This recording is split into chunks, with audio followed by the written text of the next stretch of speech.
So from beginners to athletes. So how does Pilates help build true strength, not just like flexibility or balance? Charlene, do you want to go first? Oh, sure. So the way that I look at Pilates is we're working those slow twitch muscles. So those muscles that are right up against the bone. So they they take slower movements, and those slower movements cause the slow twitch muscles to then respond versus doing faster movements. So working those slow twitch muscles really does help to stabilize the body and keep you more upright Mhm. and less prone to injury when you go and do things like pickleball or tennis or running. So how does breathing tie into Pilates, and why is breath such a key part of our core strength and our stability? So breathing is like, yeah, it's the foundation of everything. If we don't breathe, we die. Yeah. But we all breathe so shallowly that we're not allowing our abdominals, our obliques, our diaphragm to actually function, fire, and support us. And so the way that I explain to my clients is it's both contracting and also relaxing at the exact same time. And so what I like to say is like just take a deep breath in and let it out and feel how your shoulders just kind of go clunk. You know, those times that you're really stressed and you realize you're not breathing and you let that big exhalation out and everything just kind of goes down. Well, then if you're doing it with control, it creates this really great symbiotic relationship between your obliques and your diaphragm, where your rib cage, if you're looking at it like it's a bowl, it kind of comes in and down, and immediately you feel like just slightly tighter in what we might call our abdominal region, our belly region, what have you. And so with that breath, it allows the shoulders to relax and the core to contract, and the muscles go, oh, that's right. And the body says, yeah, that's right. And then the movements actually become harder. So you're using your muscles in a more efficient way, only because you're breathing and not holding your breath. Eileen, talk a little bit about, for people that maybe don't really know Pilates. There's mat Pilates, and then we use equipment with Pilates. So, kind of talk about the difference and why we use the equipment and how it helps with our training. Well, I believe having all this equipment is just a real gift.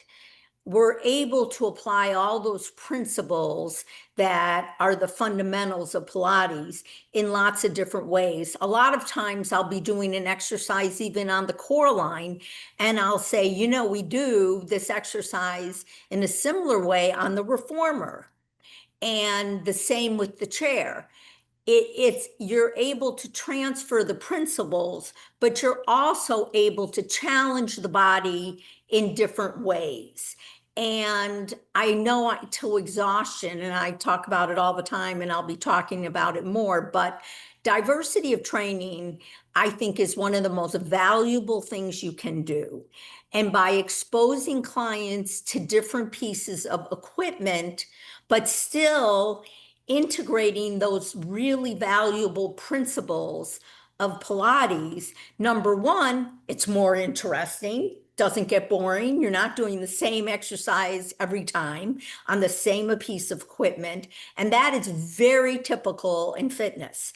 I see people go on the treadmill, they do the exact same treadmill circuit. They go on Mhm. a piece of equipment, they use the same exact weight. To Charlene's point, they'll go at the same exact pace.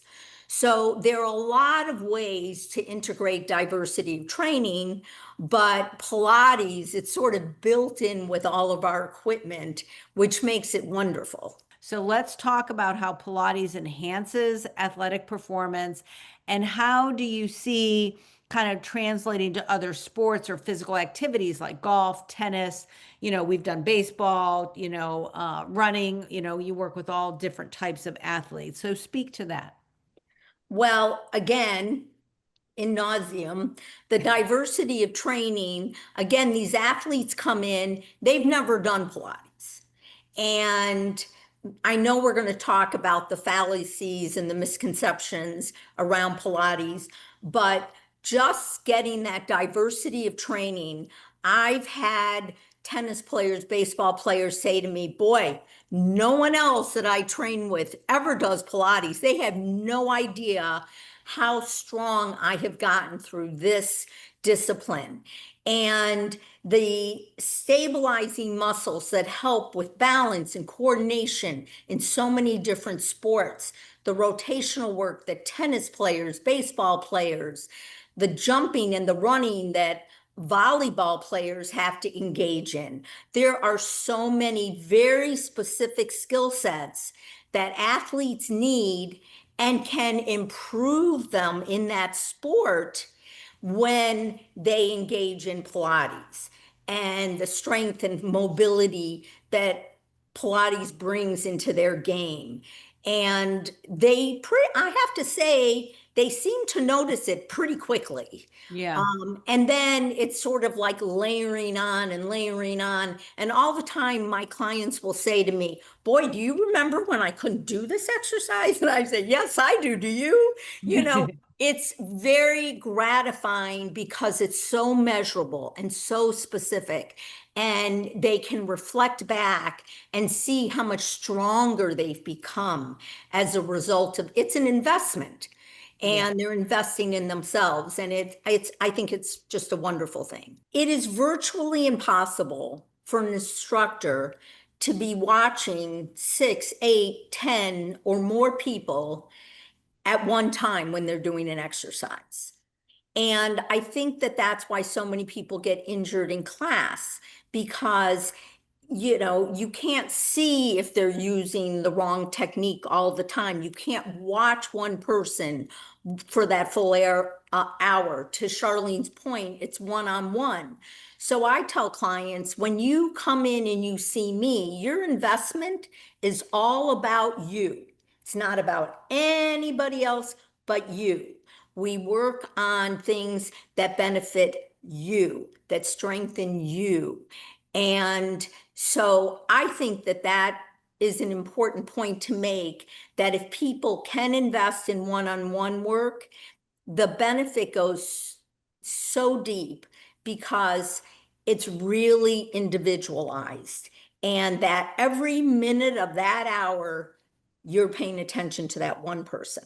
What if somebody wants to do one-on-one? What do they look for, right? Because Charlene, you are Stott trained. Ilene, you're balanced body trained. I am Polestar trained. There are different trainings. There's not one better than the other, but there are different philosophies and there's different, instruction. So just speak to that a little bit about the differences and how somebody could go about finding the right fit for them. So, I guess I'll start. So with Stott Pilates, we are more physical therapy based. So we talk more about the position of the pelvis being either neutral or imprint. We focus more on anatomically how you're moving. So looking, again, like Ilene mentioned, the transversus. So really focusing on the transversus to support the low back, to support the hips. Movements are much smaller. Movements are going to look the same between all three. I mean, I think I can say that is, the exercises might be called something different, but if, Ilene said one and I said the other and we put them together, they're the exact same movement. But it's all about how I cue my client differently. I focus way more on breath. I tell my clients, don't worry, I'll never shut up. You'll always know where we want to be. And I talk all day. And again, like I'm more focused on the slower movement, making the exercise harder because of the pace versus the weight, and focusing more on the length and the strength together. So that is where I come from. And then having, it be created by a Pilates instructor, a physical therapist, and a chiropractor. I've always kind of worked in those realms myself. And so I do feel more comfortable with clients who come directly from Lisa who are still experiencing some level of pain. Like I'm not scared off by that, because sometimes that pain needs to be treated by correct activation of muscles.